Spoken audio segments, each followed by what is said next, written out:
two, three, four.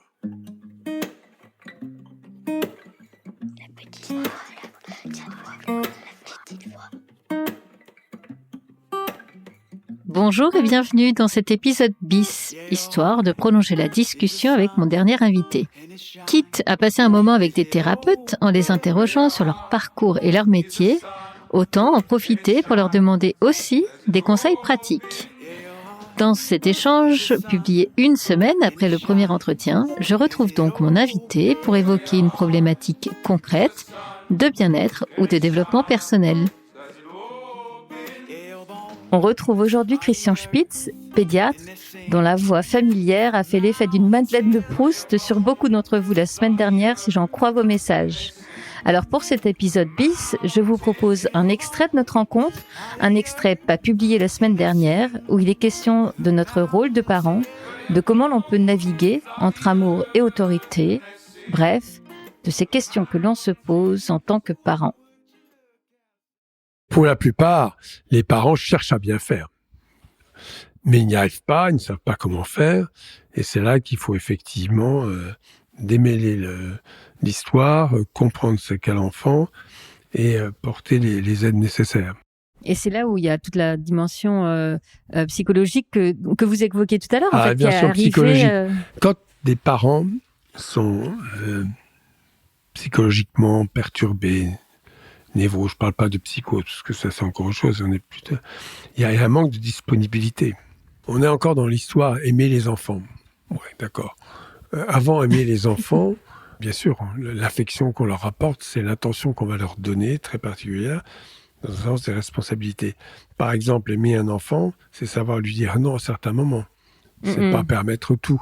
Or là, on est encore dans une espèce de relation un peu infantile, fusionnelle. Je fais des câlins à mon enfant, je l'aime. Bon, d'accord, les enfants aiment bien ça, mais avec le temps, il y a d'autres dimensions qui se mettent en place. Et qu'à partir de là, le sentiment de responsabilité fait qu'on va correctement accompagner l'enfant, être soucieux de ses difficultés éventuelles, et lui apporter un cadre qui est bienveillant, rassurant et structurant. Et dans structurant, il y a on dit non. Savoir on dire dit non. non. Par exemple, je suis toujours étonné par ses parents. On essaie de lui interdire, mais on n'arrive pas à lui interdire les écrans. Je dis oui, il faut l'interdire quand même. Vous n'avez rien à gagner avec les écrans chez les enfants. Tout ça, c'est parce qu'il y a des parents qui n'osent pas. Bon. Pourquoi ils n'osent pas, je ne sais pas. Et ils ont l'impression que il ne faut pas confondre autorité et autoritarisme. L'autorité, elle est calme, elle est avec le sourire, elle est dans le regard et dans le fait de... Mais pour accéder à cela, il faut être soi-même bien dans sa peau.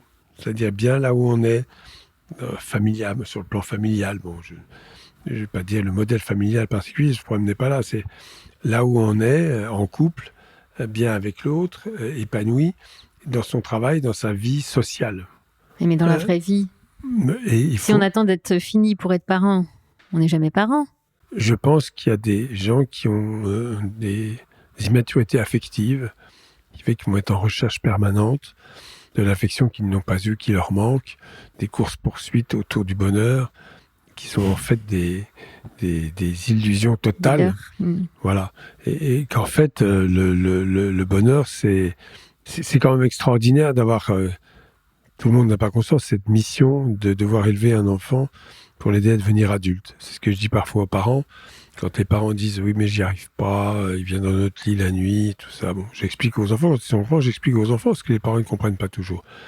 Donc voilà, je dis « vous savez, n'oubliez pas qu'un jour, il va avoir 18 ans, ça va être plus dur. » Et là, vous ne pourrez pas faire le chemin à l'envers. Donc tout ça, les gens l'entendent, ils l'entendent très très bien. Quand on est bienveillant avec les gens, on peut leur dire beaucoup de choses. Voilà, après... il y a cet héritage de ces 40-50 ans où il est interdit d'interdire, où mettre une limite, c'est forcément nuire à l'enfant. En fait, la liberté se construit dans des limites. C'est une caractéristique humaine bien évidente. Et l'enfant naît sans limite, il doit les apprendre. Si personne ne lui apprend, il ne les prendra pas, ces limites. Et c'est au sein de limites que se construit la liberté. Quand il n'y a pas de limite, on n'est plus libre. Et là, vous voyez tous les toxicomanes, les alcooliques, tout ce qu'on veut, qui qui créent des dépendances, qui transfèrent les dépendances ailleurs, dans des comportements qui nuisent énormément. Et eux, effectivement, n'ont pas de limite. Pas de limite. Voilà, Alors, en dehors des limites, c'est une chose. Bien évidemment, il faut qu'il y ait la part affective et la bienveillance, l'attention que l'on porte à un enfant. L'enfant le détecte dans le comportement au quotidien. Des parents qui ne sont pas disponibles du tout. Alors moi, par exemple, des parents qui rentrent le soir, je leur dis, écoutez, si vous êtes trop énervé par votre journée de travail, si ça a été un peu dur pour vous et que vous êtes un peu trop stressé, vous mettez des règles tout de suite. Vous dites aux enfants, voilà, j'ai besoin d'une demi-heure, vous devez me ficher la paix pour une demi-heure, 3/4 d'heure, et je vais m'occuper de vous après. Pas faire semblant de s'en occuper, d'être là avec des enfants qui vont être pénibles, agressifs, se rouler par terre, faire plein de choses. Donc tout ça, encore une fois, bien cadré. La vie d'un enfant, elle se construit avec des rythmes réguliers. Et non pas, on se couche un jour à 23h, le lendemain à 7h, on fait n'importe quoi. Ce qu'on voit chez les adolescents délinquants de 12-13 ans, qui sont dehors jusqu'à minuit, 1h, il y a un vrai problème. C'est-à-dire qu'en fait, ils vivent comme des sauvageons.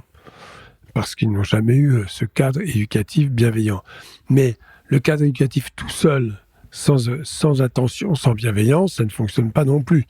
Le côté répressif pur ne fonctionne pas. Oui, c'est ça, ça devient punitif uniquement, ouais. Il faut regarder l'enfant, lui parler. Et je me souviens un psychiatre qui avait dit un jour, je ne sais pas si c'est pas Maurice Berger, qui nous avait dit, dites aux parents, jouez 5 minutes par jour avec votre enfant. Alors évidemment, c'est une image. Mais qu'est-ce que le jeu ? Le jeu, c'est essentiel parce que le jeu, c'est un jeu physique où on va utiliser tous les sens, on va être dans une interaction avec l'enfant, on va effectivement jouer et pas regarder jouer, faire un jeu en commun, et où le toucher va jouer un rôle important. Ça aussi, c'est dit. C'est d'où la gravité des écrans. C'est qu'en fait, pour qu'il n'y ait pas de trouble de neurodéveloppement, pour les limiter en tout cas, il faut que tous les sens soient sollicités en même temps. On ne peut pas avoir que l'ouïe ou la vue. Okay. Il faut la vue, l'ouïe, le toucher, l'odorat, enfin bref, tous ces sens qui vont aider à la structuration du neurodéveloppement. Sachant que neurodéveloppement ne veut pas dire intelligence. Hein. C'est deux choses différentes. Voilà, La Petite Voix, le podcast, c'est fini pour aujourd'hui. Si vous avez aimé cet épisode, parlez-en autour de vous. Vous pouvez aussi me le dire avec des bonnes notes et des commentaires sur votre plateforme de podcast favorite. Ça aide vraiment à le faire découvrir à d'autres auditeurs. Si vous voulez prolonger les échanges, je vous donne rendez-vous sur Instagram, Facebook, YouTube ou TikTok. Oui, tout ça en cherchant La Petite Voix, le podcast.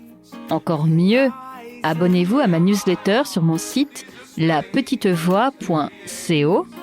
Un mardi sur 2, je vous raconte tout ce que je n'ose pas raconter ailleurs. Alors prenez soin de vous et je vous dis à bientôt.